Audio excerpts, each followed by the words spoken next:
हरिओम.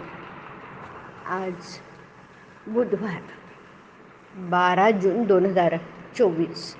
सद्गुरू ब्रह्मचैतन्य गोंदवलेकर महाराज आज आपल्याला प्रवचनातून सांगणार आहेत की परमार्थ साधणं हाच आपल्या जन्माचा खरा हेतू. ऐकूया. द्वैतामध्ये दुःख आहे तर एकामध्ये सुख आणि आनंद आहे. आपण एकामध्ये राहिलो तर आनंद मिळेल. हे जगत पुष्कळ भासलं तरी ते एकच आहे. प्रपंचाच्या 10 दिशा आहेत पण परमार्थाची मात्र एकच दिशा आहे. तिच्याकडे आपण लक्ष लावावं. काही न करणं अर्थात मनाने, हा खरा परमार्थ होय. परमार्थामध्ये उपाधी मुळीच नाही. नाही म्हणजे किती नाही तर मी सुद्धा तिथे नाही. प्रपंच हा द्वैत आहे. त्याचे अवडंबर मोठं असणारच. आपल्याला आपल्या जगण्याचा अंतिम हेतू जोपर्यंत कळला नाही तोपर्यंत प्रपंच करणं हेच ध्येय आपण समजतो. वास्तविक मनुष्य प्राणी हा देह आणि मन दोन्ही मिळून आहे आणि म्हणून त्याने ऐहिक आणि पारलौकिक दोन्ही गोष्टी साधल्या पाहिजेत. परमार्थ साधणं हाच आपल्या जन्माचा खरा हेतू आहे. व्यवहारात द्वैताशिवाय आनंद नाही. म्हणून परमार्थात मानसपूजेत पाहिल्याने मी आणि परमात्मा अशा द्वैताने सुरुवात करावी लागते.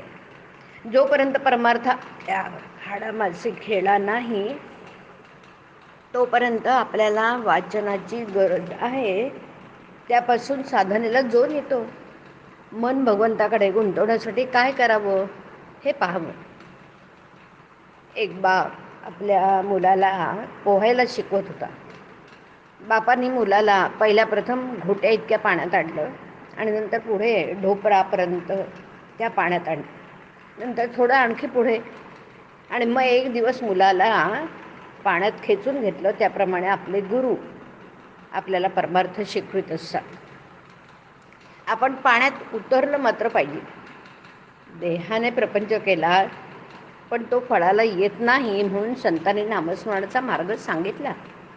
पण आमचं शहाणपण, आमचा अभिमान नाम घेण्याच्या आड येतो. त्याला काय करणार?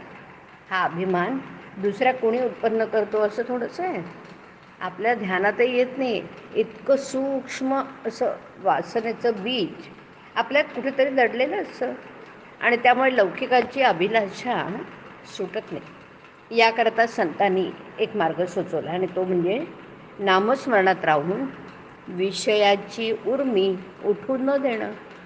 प्रपंचातली विघ्न ही सूचना वजा असतात. ती आपल्याला जाग करतात. जन्माला आलो तो भगवंताला ओळखण्याकरता, हे विसरू नये. म्हणून विघ्नांची योजना असते. विघ्न ही आपण भगवंताच्या जवळ जाण्याकरताच येत असतात. तेव्हा त्यांना न घाबरता भगवंताच्या नामातच स्वतःला विसरून जावं. हाच परमार्थाचा सोपा मार्ग आहे. जेथे आळस माजला तेथे परमार्थ बुडाला.